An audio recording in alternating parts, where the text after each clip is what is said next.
Heffernan. So we all ready? Yep, we're good. Okay. Well, today the Sugar Marketing Code of Conduct Taskforce will be giving its report and its recommendations to the Minister for Small Business, Bruce Bilson, and the Minister for Agriculture, Barnaby Joyce. What we have recommended in this report, promoting competition in sugar marketing, is that the government introduce a mandatory code of conduct for the sugar industry. We believe that certain principles should be in that code of conduct, including the recognition of what is termed grower economic interest within the industry, and a link between grower economic interest and the marketing arrangements, a say for farmers in how the marketing is determined. We say that because there is a direct link between marketing efforts and the price paid to growers. Now, a bit of a history of the task force. The Prime Minister back in December last year actually said to a number of MPs and senators with interests in the sugar sector to come together, form a task force and provide recommendations to the government on this problem. The problem had emerged in the industry back in early 2014 when Wilmar unilaterally declared that they were going to strip growers of this age-old right to actually have a say in the marketing of the sugar that determines their pay. Ever since then, there has never been a sit-down agreement between the growers and the millers on this issue. Basically, Wilmar have said it's our way or the highway. I do believe that today there was to be a final conciliation between Wilmar and their growers on this matter, and the advice I have received from grower representative group at that meeting, which is still underway right now, that Wilmar have categorically rejected any potential offer of choice in marketing for growers. So it leaves our task force with no other action than to recommend to the government to bring down a mandatory code of conduct to resolve this impasse. Why do we want to do it? We don't want to see Australian growers relegated, unfortunately, to the standards that their cousins in Asia are, where the situation between millers and growers is basically like some medieval landlord-peasant relationship. That's not how we do business in Australia in agriculture. We want both farmers and the millers to actually be benefiting, not it to be a one-sided relationship where farmers are at the whim and the beck and call of the mills, and that's what will happen unless something takes place in terms of government intervention. We are not asking for the world here. We are certainly not asking for a return to re-regulation.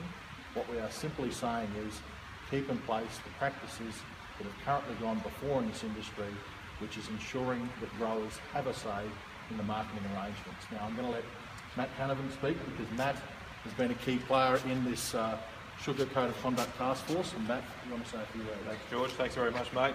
And yesterday we had a Senate report released on this issue that recommended the implementation of a mandatory code of conduct. And today, George's task force is presenting a report to the PM and to Bruce Bilson and Barnaby Joyce, and also a draft code that could be used to go forward in this industry in a peace process to end the war, so to speak. And I just want to say, and I want to thank George for the work he's done there. I want to say one thing that's great about this country is we all have choice. All of us have choice. If you don't like the coffee you got this morning, you've got a choice to go somewhere else to get your coffee tomorrow. If you don't have choice, say you can't change jobs, you're probably not going to get a good outcome. You're probably going to have an employer that takes advantage of the fact that you have no choice. If you're a Labor Party politician, you don't have a choice to pick your political leader, you're probably going to end up with someone like Bill Shorten. So we need choice in this country, and sugar cane growers don't want to be left in the position that Labor Party politicians are right now and not have choice in how their sugar and their cane is marketed, and keep some control over the supply chain. This is a proposed process and a framework which exists in other industries, because the position that cane growers find themselves in is very similar to the position that grain growers find themselves in only having one export facility often to go through. Now, in the grain sector, we have a code. We have a code of conduct for wheat exports, and we are proposing a very similar process for the cane growing industry. It's a very reasonable and moderate change, and I hope the government will consider it, and I hope Wilmar will also consider it, because the best outcome would be that we get a commercial, negotiated outcome that allows the sugar industry to go forward. Warren or John, do you want to say anything? Well, the reason we need this code is that the cane grower must deliver their cane to the nearest mill. They haven't got choice. They can't say, well, that mill's only offering this and these are the conditions. We'll go to another mill. That is not the case. So this is why this is different. I believe in the market. When there's market out there, the market will solve most of the problems. But there is not a choice for the cane growers. Hence, they need to have some sort of code to abide by, just like the grain industry, as Matt mentioned. Warren? Yeah, look, another point I think that's been, and congratulations on your leadership in this whole issue. I think it's been outstanding, and the effort that you put into it to be able to get to this point, I think, really deserves a lot of respect from the industry for the work that you've done. But there's another element to this too that hasn't been covered. It's all very well to have that choice by when you take it to the mill, but you've got to also realise there are a lot of opportunities out there when you're growing, when you've got a paddock of sugar cane.